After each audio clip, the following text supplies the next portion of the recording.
filme abordado em nosso trabalho é A 5 Passos de Você, que conta a história de Stella, personagem representante de uma das muitas vítimas afetadas pela fibrose cística. A referida obra cinematográfica se atenta aos sintomas e contágios da doença, dando maior destaque para os cuidados que devem ser tomados durante a interação entre os contaminados. Uma vez que a bactéria causadora de tal enfermidade pode ser facilmente transmitida pelo ar e rapidamente transmitida por gotículas de água já infectadas, ou seja, fluidos somáticos dos enfermos. O drama se constrói em torno da impossibilidade de convívio físico entre o casal protagonista, formado por Stella e Will, que compartilham da mesma doença infecciosa, não podendo, portanto, permitirem qualquer interação direta e sendo obrigados a manterem uma distância mínima de 1,5 m, área de possível infecção pela bactéria. Este comprimento seria o equivalente a 6 passos, os quais são desrespeitados pela protagonista, que insiste em manter-se a apenas 5 passos de Will. Outros personagens também são envolvidos na trama, como o amigo de infância de Stella, Paul, que também compartilha das dificuldades elencadas com a fibrose cística, e sua irmã mais velha, falecida há pouco tempo. A personagem principal tem seu dia a dia descrito como repetitivo e completamente submisso ao tratamento. Muitos altos e baixos permeiam a história retratada. A fibrose cística, FC, manifesta-se como uma síndrome clínica caracterizada por infecção sinopulmonar crônica, bem como por anomalias gastrointestinais, nutricionais e outras. Mais de 95% dos pacientes também não produzem enzimas digestivas no pâncreas, resultando em insuficiência pancreática, IP. A doença em questão surge a partir de mutações no gene regulador da condutância transmembrana da fibrose cística, mais conhecida como gene CFTR. Este gene está localizado no cromossomo 7q31.2 e, quando mutado, causa fibrose cística FC. Mais de 1000 mutações foram definidas no gene CFTR até a data. Essas mutações estão situadas em toda a região codificadora do gene e também na região promotora. O defeito deste gene resulta em uma grande quantidade de problemas médicos para o paciente, sendo o fator clínico mais característico a infecção pulmonar crônica, com pseudomonas aeruginosa, o que delimita o aspecto infeccioso da enfermidade.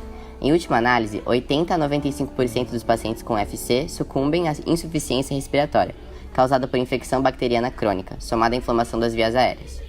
Os pulmões dos pacientes são frequentemente colonizados ou infectados na primeira infância por organismos como Staphylococcus aureus, causadora da meningite e pneumonia, e Haemophilus influenzae, causador de infecções que começam geralmente no nariz e na garganta e podem ser espalhadas para outras partes do corpo, como é o caso da sinusite. Estes agentes podem danificar as superfícies epiteliais, levando a uma maior adesão e substituição eventual por P. aeruginosa. O diagnóstico de FC geralmente é feito clinicamente. Embora o uso da triagem neonatal universal para tripsina imunorreativa em alguns locais tenha permitido um diagnóstico muito precoce logo após o nascimento. A FC frequentemente se apresenta como uma constelação típica de sintomas, incluindo infecções respiratórias crônicas e anormalidades gastrointestinais que levam a má absorção e déficits nutricionais. O diagnóstico definitivo é feito com um teste de suor. A mais proeminente das defesas inatas da via aérea é a ação mucociliar do epitélio. Este mecanismo baseia-se na ação combinada de duas características anatômicas, a superfície apical ciliada do epitélio das vias e uma camada de muco que reveste o lúmen, caminhos dos brônquios dentro do pulmão. Os cílios batem sincronicamente, criando uma corrente constante que continuamente move a camada de muco para cima em direção à nasofaringe. As características secretoras anormais das células das vias aéreas de CF alteram a viscosidade do fluido das vias aéreas, de tal forma que a camada periciliar, normalmente serosa, se torna mais espessa, inibindo a ação da escada rolante. A análise de algumas proteínas mutantes que chegam à membrana plasmática mostra que várias delas têm mutações nos domínios de ligação aos nucleotídeos. Como o ATP intracelular regula a abertura dos canais de CFTR-CI através de interações diretas com os domínios de ligação de nucleotídeos, talvez não surpreenda que mutações nesses domínios possam alterar a função do canal.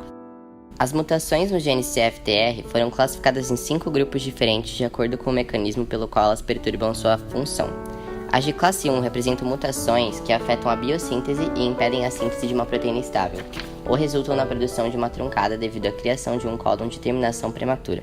Mutações de classe 2 afetam a maturação proteica, resultando no processamento errôneo de CFTR, o que acaba por produzir uma falta de proteína funcional na membrana celular.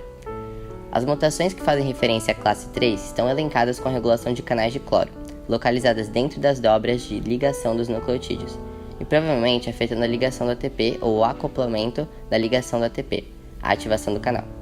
A classe 4 reúne mutações que afetam a condutância do cloro, localizada dentro dos domínios de abrangência da membrana, e exibindo correntes de cloreto significativamente reduzidas. A última classe de mutações figura alterações as quais influenciam diretamente a estabilidade proteica, constituindo uma deleção nos últimos 26 aminoácidos e promovendo a redução de meia-vida do complexo CFTR, glicosilizado em 5 a 6 vezes. À medida que a função pulmonar diminui, também ocorre o isolamento de outros organismos que se aproveitam da baixa resistência às infecções, indicando que eles provavelmente não desempenham um papel importante nesse estágio de patogênese da doença pulmonar. Um grande problema para o tratamento da infecção em pacientes com FC é o surgimento de resistência completa a antibióticos, e a maioria dos pacientes acabará por sucumbir à infecção pulmonar crônica por P. aeruginosa multiresistente. Com o advento de novas tecnologias, desde sequências de genomas microbianos e humanos, até triagens de alto rendimento para testes de potenciais terapêuticos, há uma grande esperança de que o tratamento de FC na próxima década melhore dramaticamente.